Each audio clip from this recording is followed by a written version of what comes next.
Olá, seja bem-vindo a mais um episódio da nossa série de Apocalipse. Vamos começar o estudo sobre o capítulo 19 e o capítulo 20.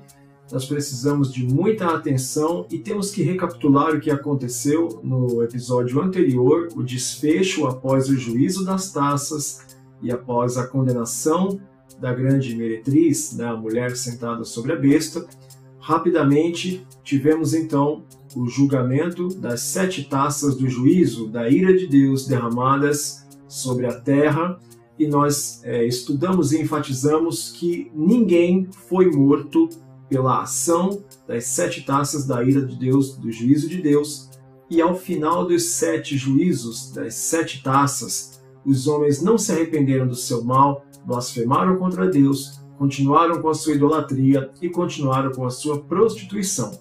Nós então temos o capítulo 17 e 18, o entendimento de quem é a meretriz, a mulher assentada sobre a besta, e a razão pela qual ela é vista como uma prostituta, e vemos o juízo como Deus sendo o marido acusando a sua esposa Israel como adúltera por ter se deitado com os reis da terra, os tribunos, os poderosos. Ele apresenta a acusação.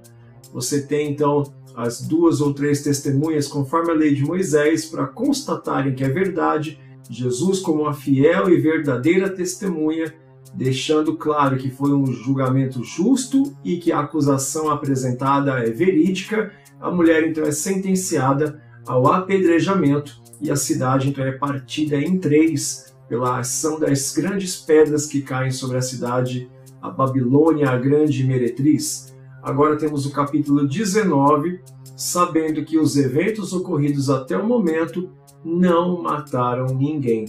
Tá? Não morrem almas, não morrem homens, não morrem seres humanos diante dos juízos de Deus derramados sobre a terra e sobre a sentença do apedrejamento da grande meretriz. Tendo isso em mente, é muito importante porque nesse episódio você vai ver e vai ouvir e vai aprender coisas sobre o capítulo 19 e 20 que você nunca viu até hoje e não viu em lugar nenhum em aulas de escatologia. Eu garanto isso para você. Vamos então aos textos. Capítulo 19, a volta triunfante. Grandes vozes cantando. Ouvimos agora grandes vozes como de multidão, os 24 anciãos e os 4 seres viventes se prostram. Uma voz sai do trono orientando a louvar o Senhor. De fato, tudo indica ser um cântico de vitória. Temos a convocação para as bodas e a informação que a esposa já se aprontou. Atenção para esse termo esposa. E aqui nós temos a convocação para as bodas, no capítulo 19. Tá? Para aqueles que entendem que o arrebatamento, antes da tribulação, os arrebatados já vão celebrar 7 anos de bodas. Atenção, a convocação para as bodas tem início no começo do capítulo 19, perto do findar de todas as coisas. Atenção para isso. Tudo isso ocorre aqui, depois de todos esses eventos já estudados. Por que a esposa do Cordeiro está pronta somente depois de todos esses eventos?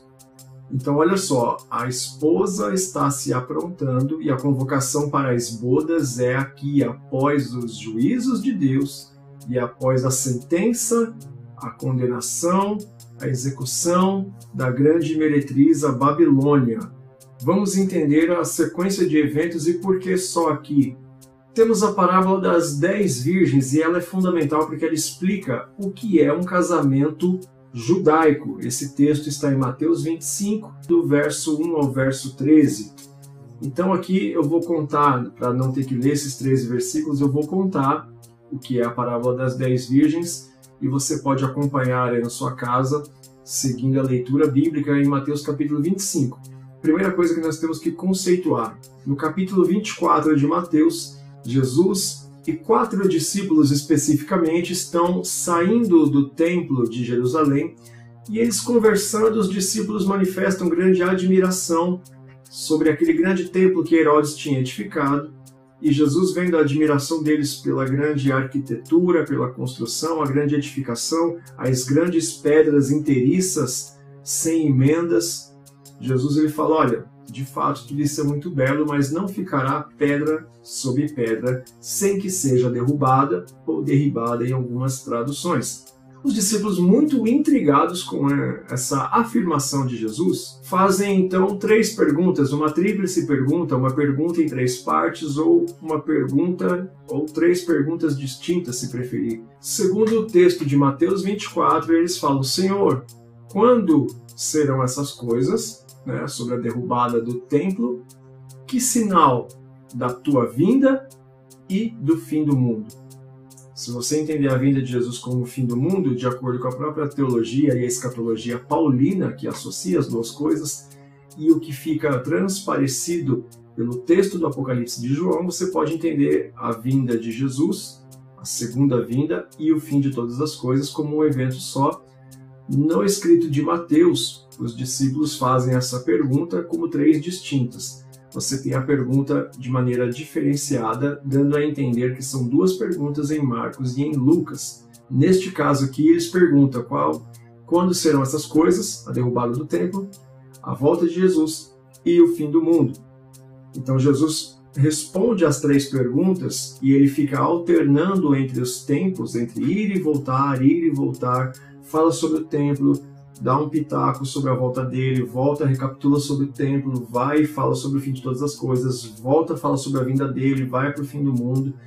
Tudo isso dentro do capítulo 24. Após ele mencionar os sinais, a maneira de você identificar os tempos, por mais que ele diga que somente Deus sabe o dia e a hora, o Filho não sabe, os anjos não sabem, ele dá sinais de como identificar a época em que isso deve acontecer. Você saber a época, não necessariamente você tem que saber o dia, a hora, você pode saber a época. Tanto é que Jesus usa o mesmo exemplo que Paulo, que são as dores de parto, ao princípio das dores. Por mais que você consiga identificar o 9º mês da gestação, você não consegue precisar o dia, especialmente no período de Jesus, que não tinha toda a tecnologia medicinal, sistema de ultrassom, entre outras coisas, que é possível você identificar, né, no que diz respeito ao período do parto, a aproximar o dia do nascimento e coisas do tipo, né? No período de Jesus isso não era possível. Você podia até identificar o 9º mês, conforme as contrações iam diminuindo o espaço entre uma e outra, iam intensificando-se em dor, princípio das dores, as dores do parto. Jesus e Paulo usam esse exemplo. Por mais que você saiba identificar o 9º mês, não conseguia, naquele contexto, precisar o dia e a hora, como Jesus fala no capítulo 24 de Mateus. Após ele dar todos os sinais da destruição do templo, a vinda dele e o fim do mundo, o capítulo 25 ele conta 3 parábolas exemplificando tudo aquilo que ele contextualizou no capítulo 24. Você pode perfeitamente ler o capítulo 24 e 25 como uma conversa só de Jesus com 4 discípulos. A primeira parábola que ele conta é a parábola das 10 virgens, depois ele conta a parábola dos talentos e dos trabalhadores, e depois a parábola em que ele separa na direita e na esquerda os bodes e as ovelhas. A parábola das 10 virgens é muito conhecida, você conhece ela, eu tenho certeza, mas tem algo que eu acredito que você não percebeu, como a maioria não percebeu. A parábola das 10 virgens vai dizer que haviam 10 virgens, pode ser tanto moça virgem que não tem relação sexual, pode ser concubina, moça em período para casar.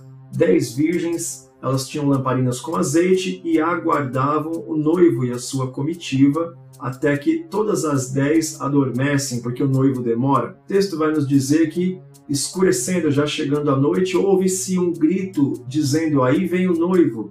E olha que interessante, as 10 adormeceram porque ele demorou. O texto vai separar em 2 grupos, prudentes e imprudentes, ou nécias, loucas, tolas e prudentes. Todas elas dormem, até mesmo as prudentes, as vigilantes, todas dormem, porque o noivo demora. E no meio da noite, na hora mais escura, em uma das vigílias da madrugada, acredita-se que próximo à meia-noite, ouve-se o anúncio: o noivo está chegando. A comitiva do noivo, a caravana do noivo está vindo de encontro à noiva. As 10 virgens acordam, quer dizer que as 10 ouvem, correto? Correto. Pré-tribulacionistas, atenção. As 10 dormem, o noivo tarda. As 10 ouvem o grito de que lá vem o noivo e acordam. No entanto, apenas 5 tinham azeite ainda suficiente. As 5 loucas ou imprudentes pedem emprestado, mas as prudentes falam: se a gente te emprestar, ficamos sem azeite nós e vocês, e ninguém encontra o noivo. O texto vai dizer então que as 5 prudentes que tinham azeite acendem suas lamparinas, vão de encontro à comitiva, à caravana do noivo, encontram com ele, se dirigem ao local das núpcias e entram. As 5 loucas, mesmo na madrugada, saem a procurar azeite e olha só, o texto diz que elas encontram azeite, acendem suas lamparinas e mesmo tarde da noite encontram o caminho do local das núpcias onde o noivo entrou com as 5 virgens prudentes. O texto vai dizer que elas batem na porta, o noivo abre e diz: não vos conheço, apartai-vos de mim. Ora veja, o Espírito Santo ele é simbolizado pelo azeite na Bíblia Sagrada. Nós vemos aqui que as 10 virgens dormem, elas cansam de esperar porque ele demora, as 10 ouvem o alerta e acordam, as 10 têm azeite, mas algumas deixam acabar. As que conservaram o azeite até o final acendem a lamparina, encontram com o noivo na hora mais escura e vão para o caminho das bodas. As 5 imprudentes saem pelo escuro e até encontram o azeite, até encontram o Espírito Santo. Acendem sim suas lamparinas, encontram sim o caminho das bodas, mas não podem entrar. Pergunta: há esperança e há salvação e há chance após o noivo buscar os seus e a porta se fechar? Segundo a parábola que Jesus conta, não. Interessante que muitos entendem essa parábola aqui como essas 10 virgens sendo noivas. Não é isso? E elas vão ao encontro, né? Mas olha só, nós precisamos entender o casamento judaico. Vamos para a tela.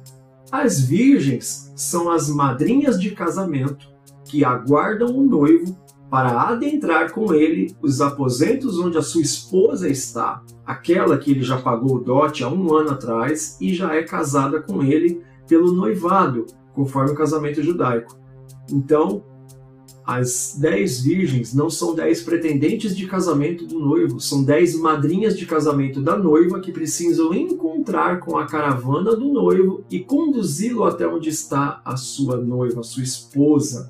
Então as 10 virgens são madrinhas de casamento, são obreiros que têm que conduzir Jesus até o povo que ele salvou.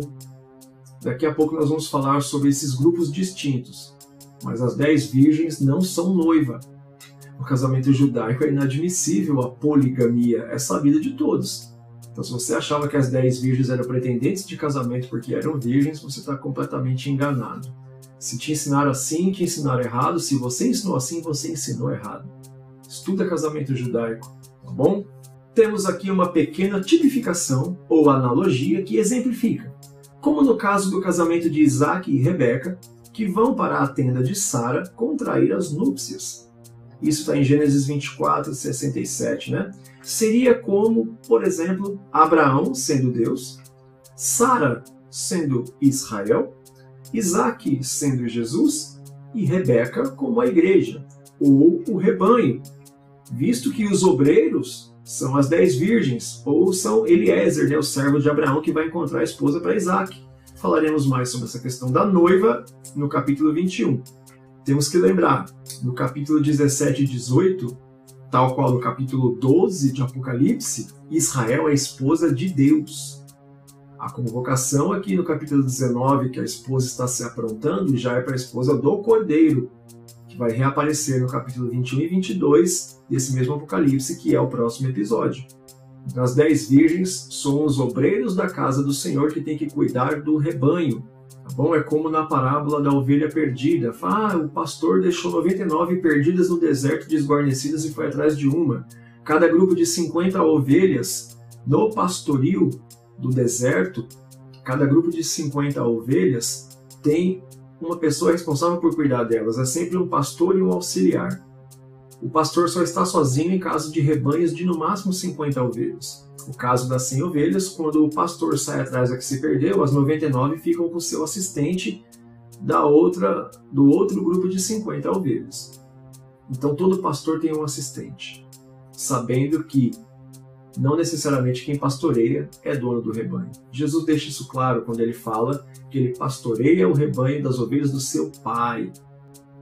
Davi pastoreou ovelhas que pertenciam a Jessé. Moisés pastoreou ovelhas que pertenciam a Jétro. Jacó pastoreou ovelhas que pertenciam a Labão. E você tem outros exemplos tantos, né?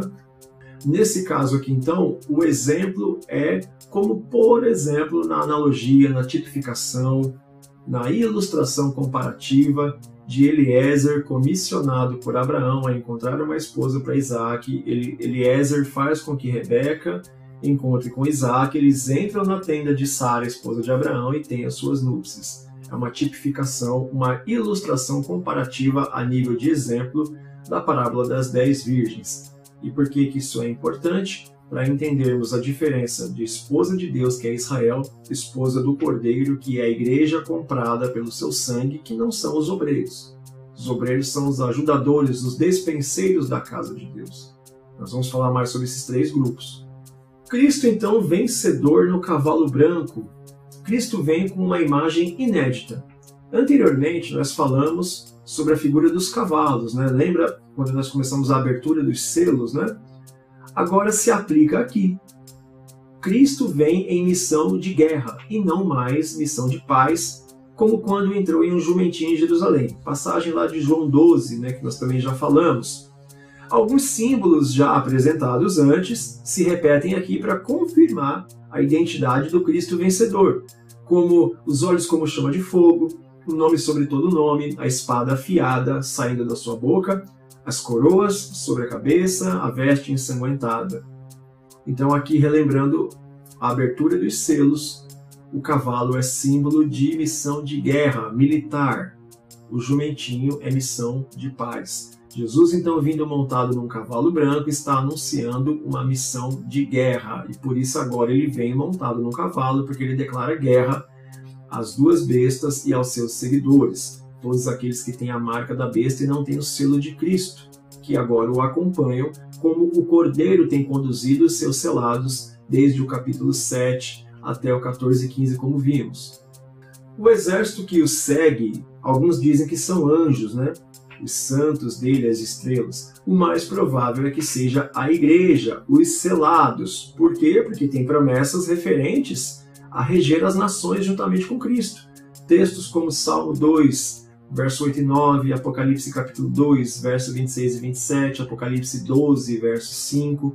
Promessas feitas a Jesus e aos seus seguidores, inclusive as igrejas, né? As 7 igrejas da Ásia, uma delas tem promessa de estar com Cristo quando ele fosse reger as nações, que é o contexto que acontece aqui no capítulo 19. Então esse texto de Apocalipse 2, 26 e 27 diz assim: E ao que vencer e guardar até o fim as minhas obras, eu lhe darei poder sobre as nações, e com vara de ferro as regerá, e serão quebradas como vasos de oleiro, como também recebi de meu Pai. Jesus então está passando essa mesma autoridade que ele recebeu para reger as nações com vara de ferro. O Salmo capítulo 2, verso 8 e 9, Deus está dizendo para Jesus, né, pede-me e eu te darei as nações por herança, e tu as regerás com vara de ferro. O capítulo 12 de Apocalipse, verso 5, né, então foi arrebatado para o céu um menino, está sentado à direita de Deus e regerá as nações com vara de ferro. Então, essa autoridade de Jesus ele compartilha com aqueles que guardarem a sua palavra e persistirem até o final, e isso acontece aqui no capítulo 19, onde essas promessas se cumprem. Por isso entendemos que aqui são os selados, os que guardaram a palavra dele, por causa da promessa que aparece inclusive no próprio Apocalipse, mais de uma vez, e não são anjos. Tá bom? Faz todo sentido dentro da perícope, tá? O texto mais próximo que conversa com o texto.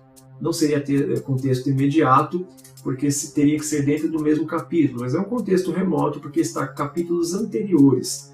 Aqui no capítulo 19, temos confirmação de promessa feita, capítulo 12 e capítulo 2. Então, aqueles que vêm com Jesus aqui são a igreja, são os seus obreiros, aqueles que têm o selo de Cristo. Os 144 mil que nós já explicamos o que se preparam para uma guerra santa, que se abstêm dos desejos e das vontades. E nós vamos continuar nesse raciocínio e vai ficar mais claro. Então um detalhe aqui, agora Jesus tem uma espada afiada na sua boca, né?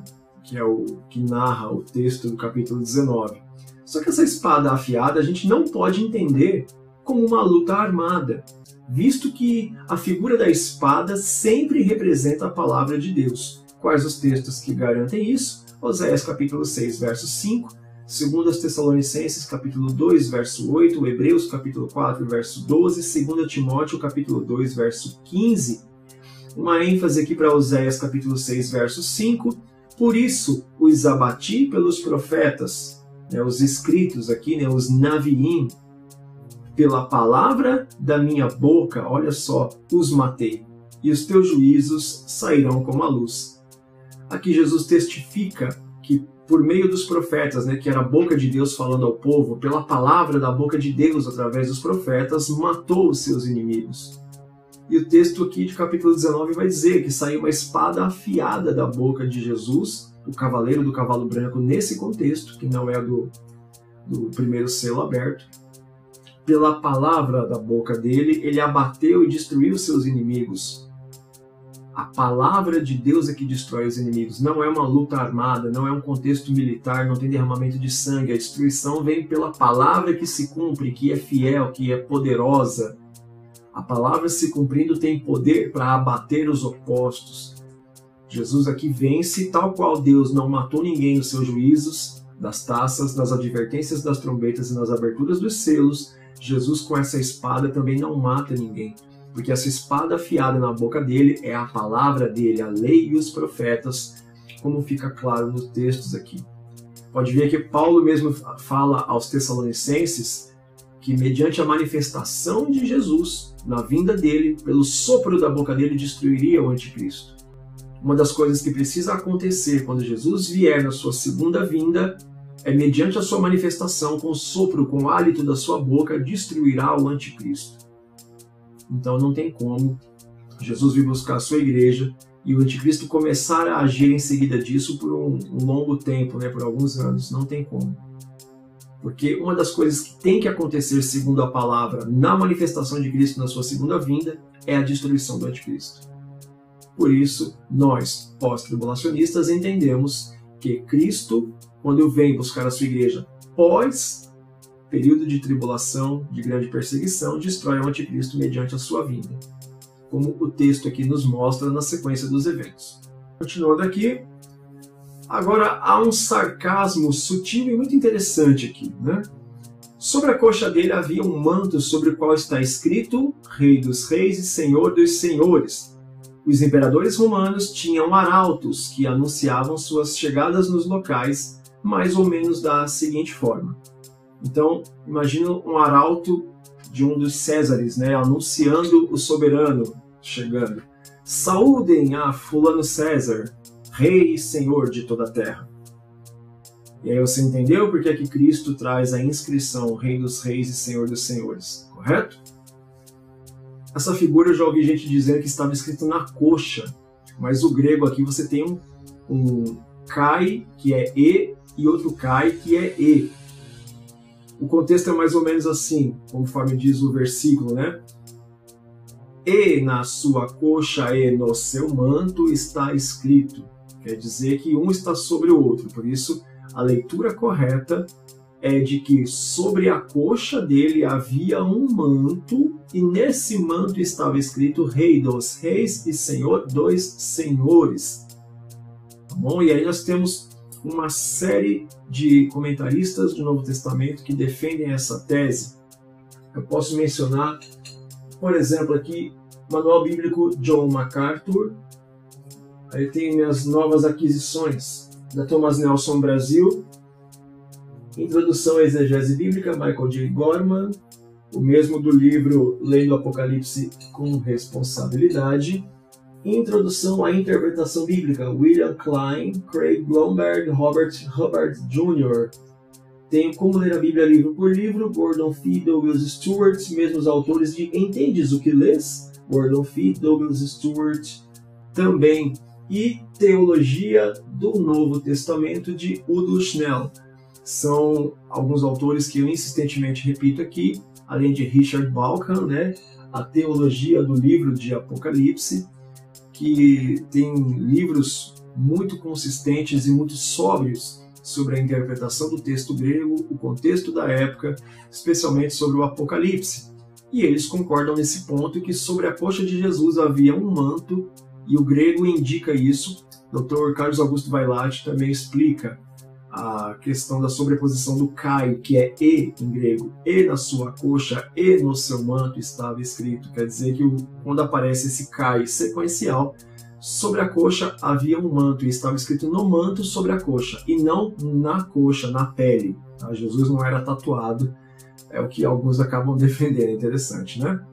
Mas nos atentando para o sarcasmo aqui, quando você estuda os historiadores, né, do Império Romano, e vários livros sobre a cultura greco-romana, era muito comum os arautos, e isso inclusive persistiu pela Idade Média, e hoje em dia regimes monárquicos, né, especialmente ali na Inglaterra, você sempre tem os arautos que anunciam, né, os monarcas. No caso do Império Romano, você tinha os arautos, tal qual depois na Idade Média anunciavam os reis. Você tem o arauto dizendo: saúdem a Júlio César, por exemplo, rei e senhor de toda a terra.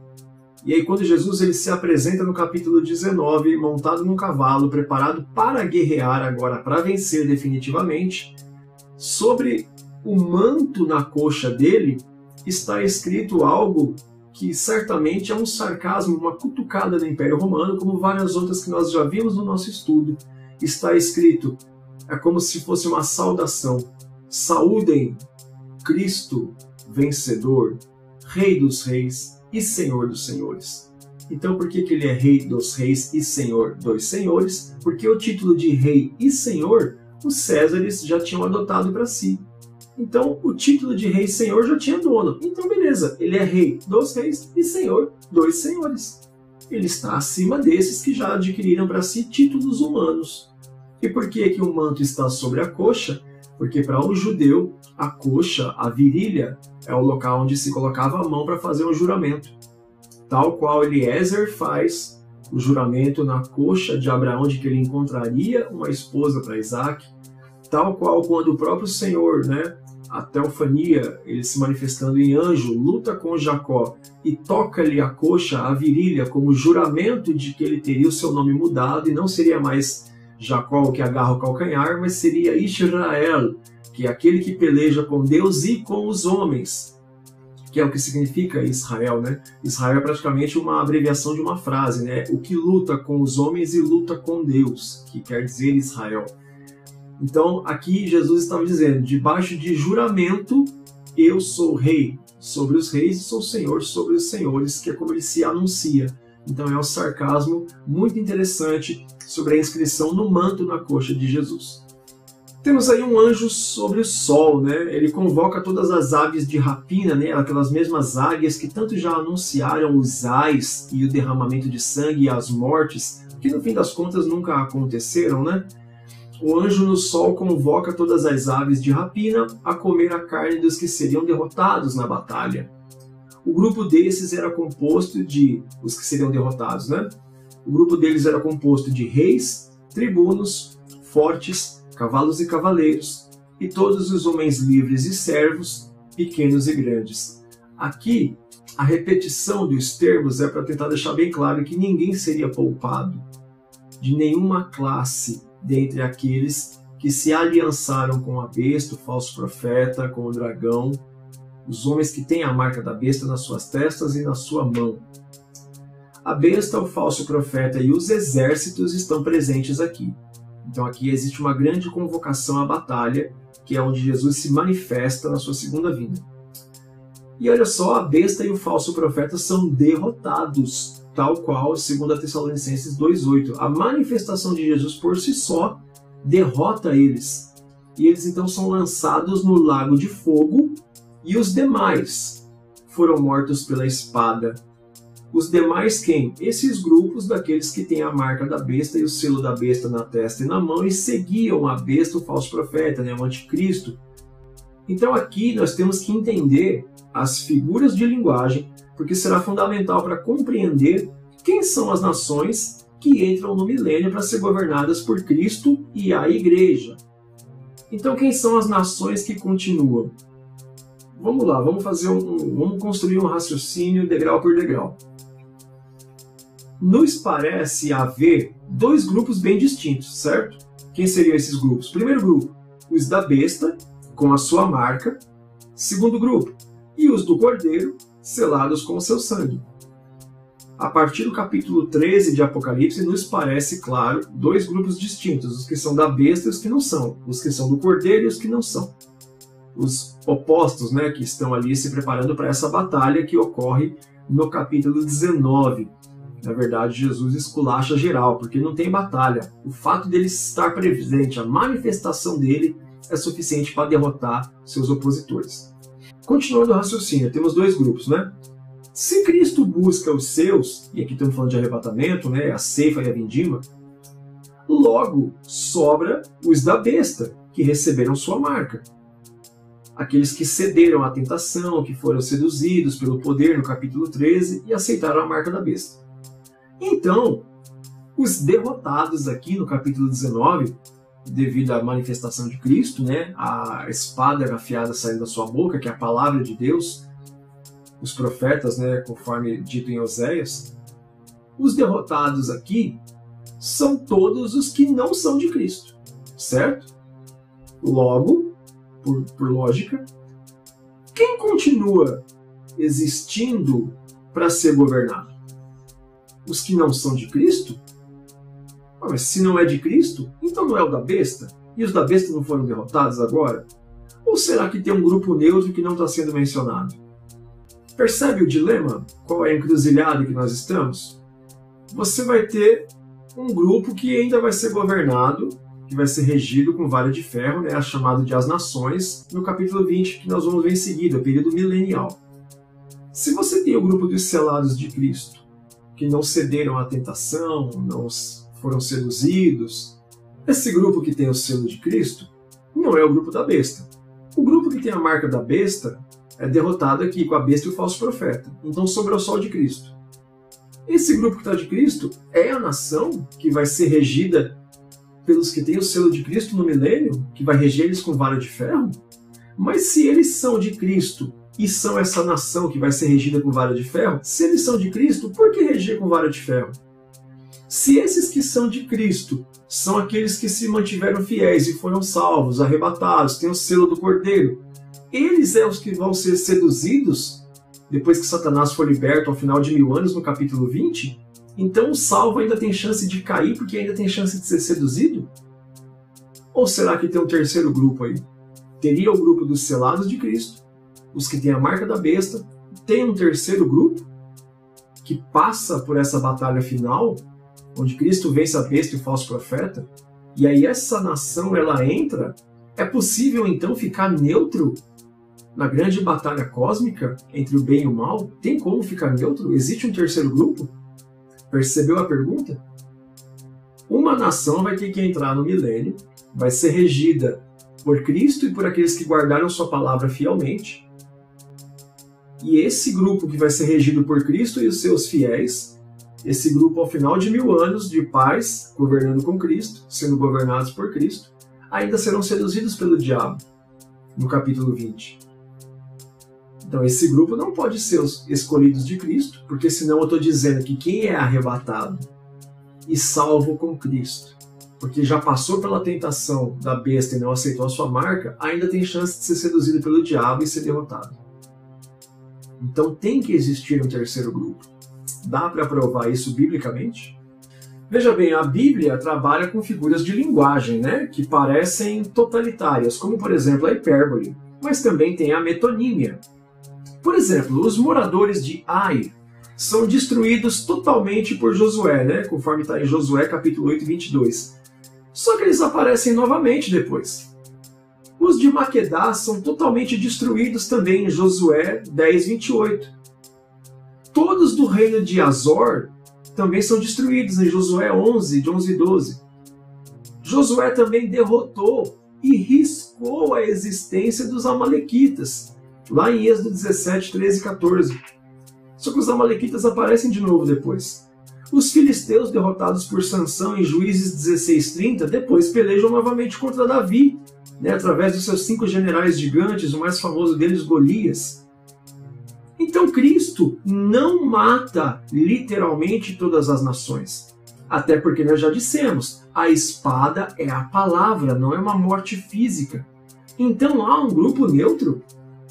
Percebeu isso? Você tem vários exemplos de povos que o texto bíblico vai dizer que Josué derrotou todos e passou todos ao fio da espada. Alguns textos vão dizer até de maneira bem hiperbólica, As crianças que mamavam, as crianças que mamavam, que amamentavam, mulheres, bebês de peito.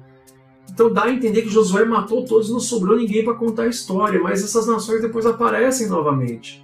Os filisteus, amalequitas, midianitas, todos são derrotados, mas depois aparecem. Mas não passou todos ao fio da espada, inclusive mulheres e crianças, para que não sobrasse um? Que linguagem hiperbólica é essa? Então, se nós formos entender isso, Cristo, aqui no capítulo 19, ele derrota o quê? Aqueles exércitos convocados para poder pelejar juntamente com a besta e o falso profeta, as 2 bestas, a do mar e da terra, contra Cristo e os selados do Cordeiro. Mas então, tirando esse grupo de Cristo e os selados do Cordeiro, e os que têm a marca das 2 bestas, existe um outro grupo? A hipérbole vai nos dizer que sim, vamos entender que grupo é esse que vai ser governado por Cristo. Esse terceiro grupo não necessariamente ele é neutro, tá? Muitos podem ter ouvido as mensagens conclamando o arrependimento, durante todo o Apocalipse nós vimos. Muitos podem ter recebido a marca forçados. Por exemplo, crianças. Por exemplo, povos mais simples de aldeias, povoados mais humildes, sem muito acesso à tecnologia, civilizações, povos inteiros que não tiveram contato com a civilização.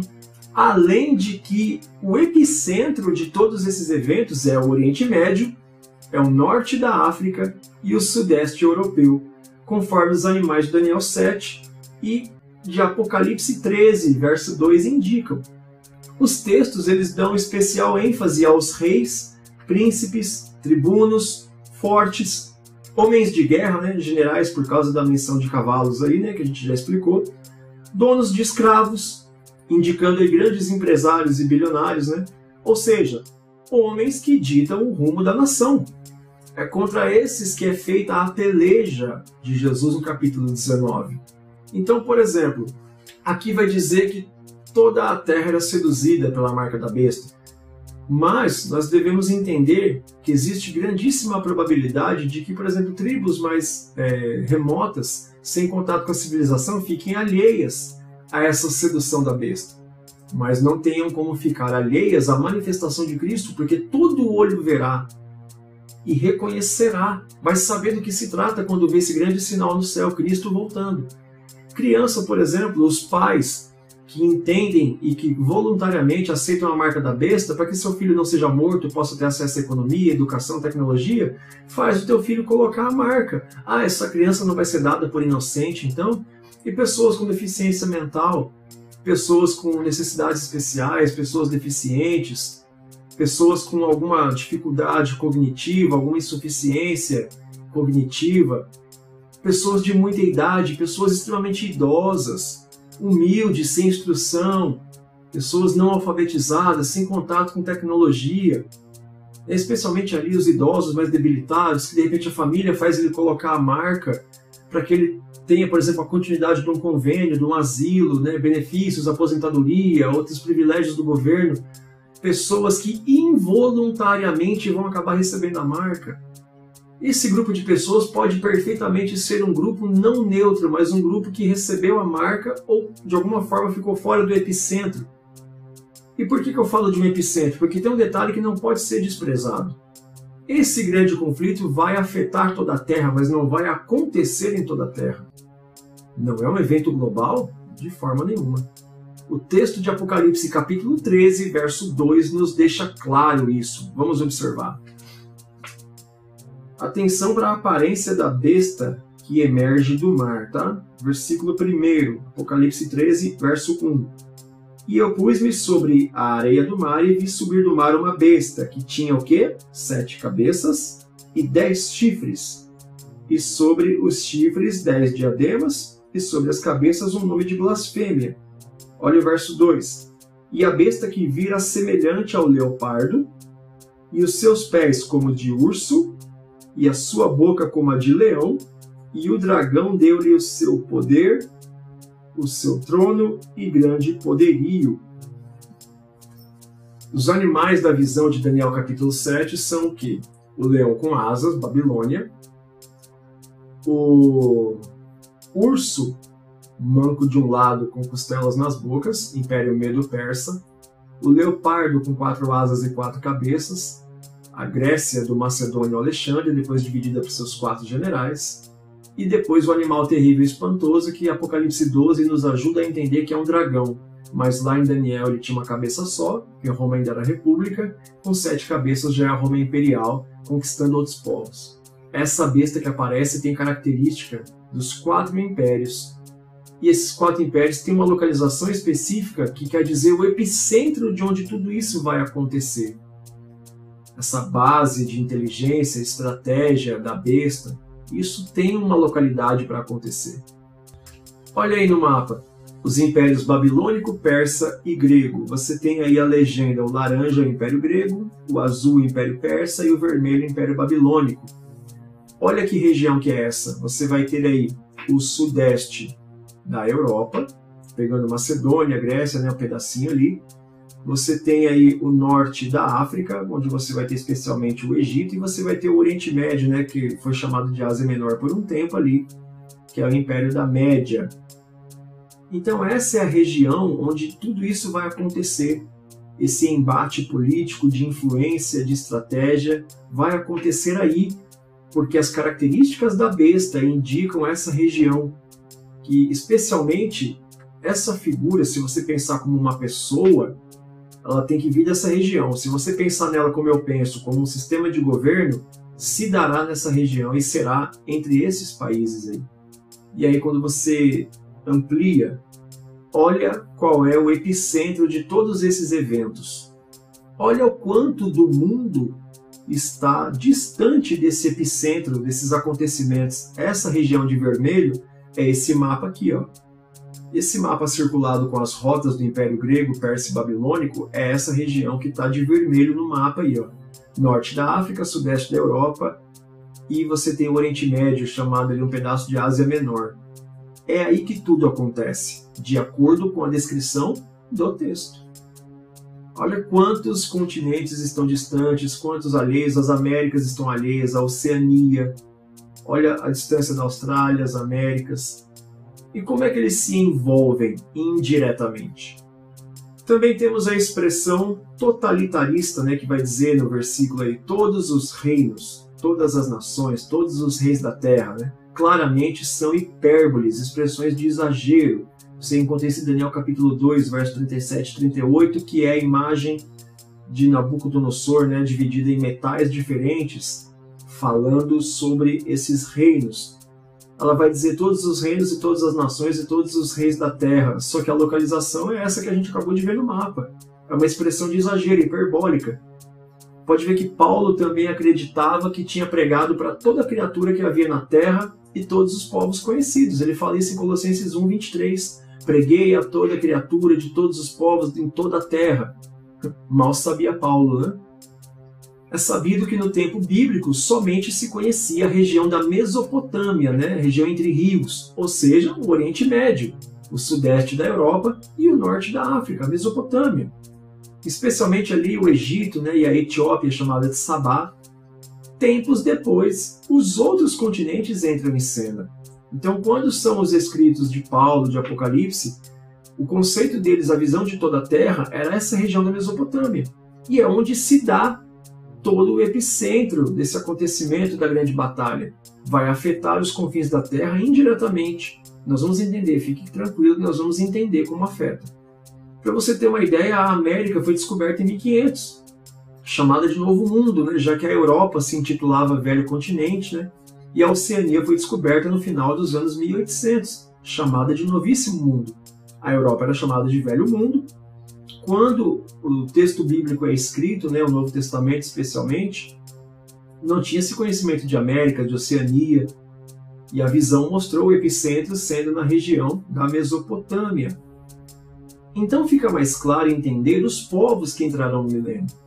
Nós temos a figura de linguagem que expressa a parte pelo todo, chamada de metonímia. Para a gente entender isso aqui, então, por exemplo, se o presidente do Brasil se envolve nas articulações do governante mundial, né, podemos entender aqui como anticristo, logo se diz na linguagem bíblica que a nação brasileira está articulando com o mesmo. Entendeu o exemplo?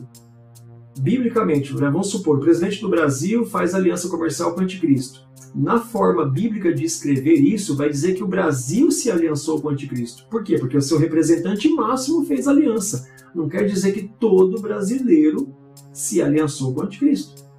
Da mesma maneira, entendemos que se o presidente brasileiro for derrotado juntamente com o anticristo, na linguagem bíblica, na forma bíblica de dizer isso, né, se diz que a nação brasileira foi abatida juntamente com a besta.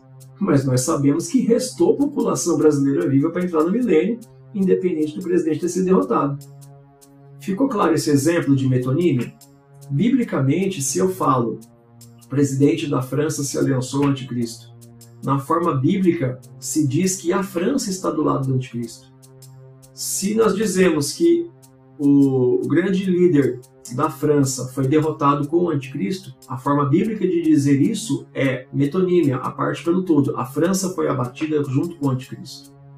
Mas na verdade a gente sabe que o seu líder foi derrotado, a população francesa está lá. Ficou claro isso? Por isso que quando esses grandes governantes caem, são derrotados junto com o anticristo, não quer dizer que todos os povos da sua nacionalidade, da sua nação, do seu país, foram mortos juntamente. E é esses que entrarão no milênio para ser governados, principalmente por causa da questão que eu falei da involuntariedade.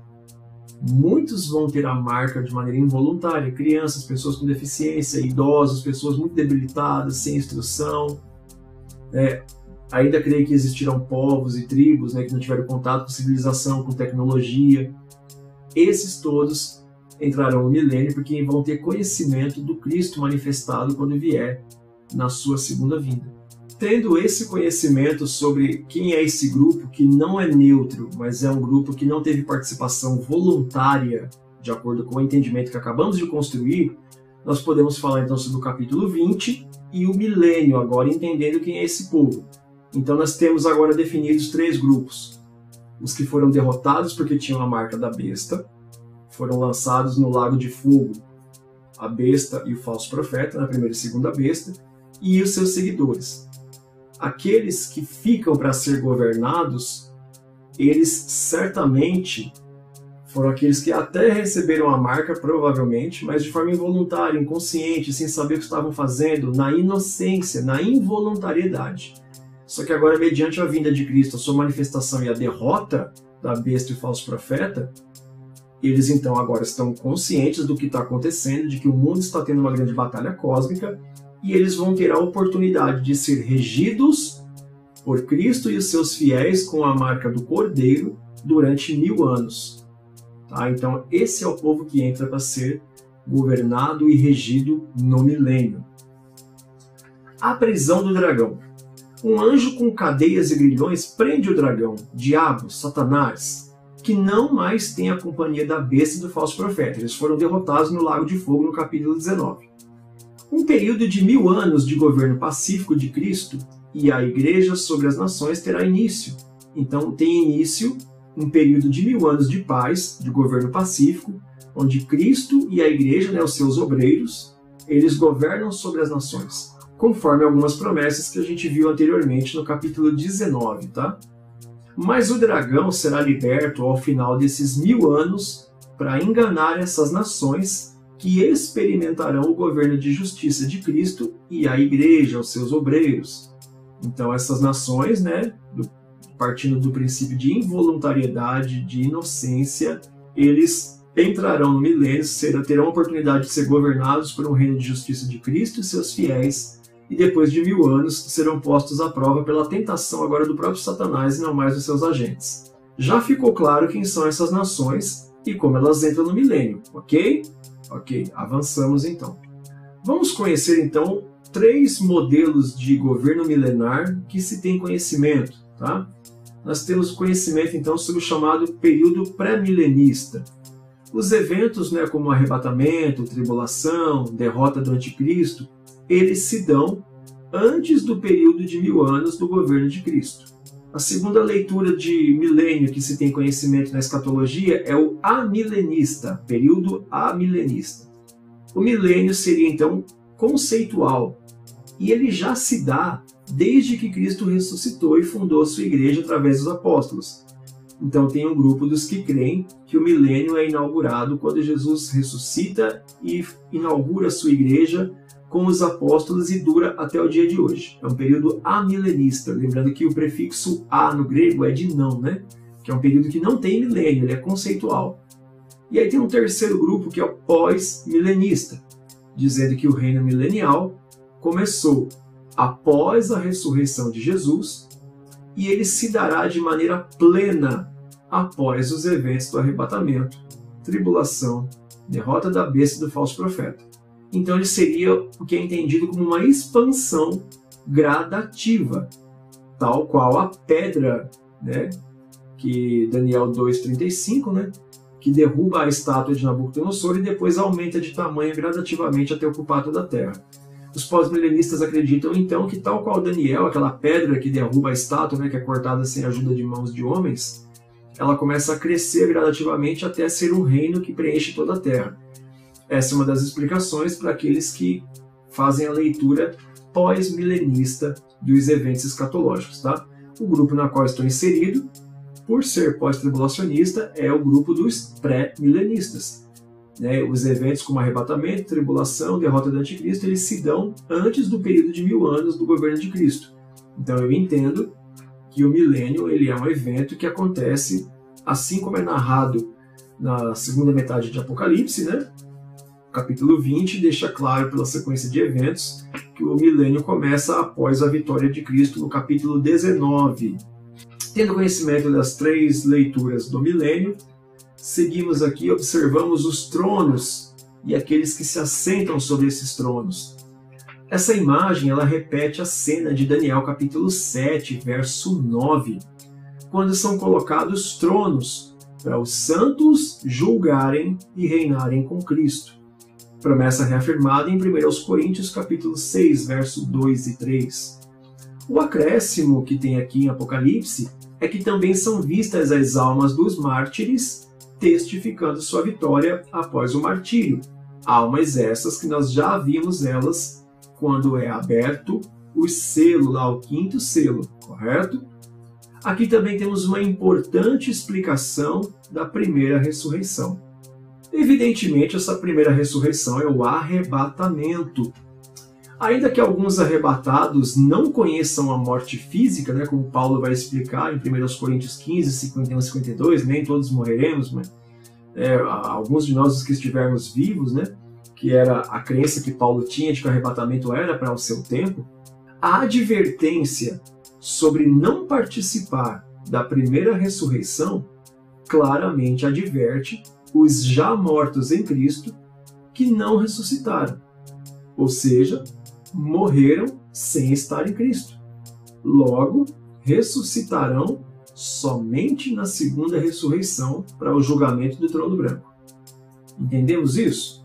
Tá? Ainda que alguns daqueles que foram arrebatados não vão conhecer a morte física, como Paulo vai explicar, a advertência é sobre aqueles que não participaram da primeira ressurreição, ou seja, quando Jesus vem em razão do arrebatamento, toque da trombeta, os que não ressuscitam nessa ocasião é porque não foram salvos em Cristo. Eles vão ressuscitar somente na segunda ressurreição, que é para o julgamento derradeiro. Tá? Então, eles vão ressuscitar somente no julgamento do trono branco. Então, quando o texto diz essa é a segunda ressurreição, ele deixa claro, a primeira ressurreição é o arrebatamento, ressurreição dos santos, que aí voltam a ser corpo físico e são arrebatados com os que estão vivos.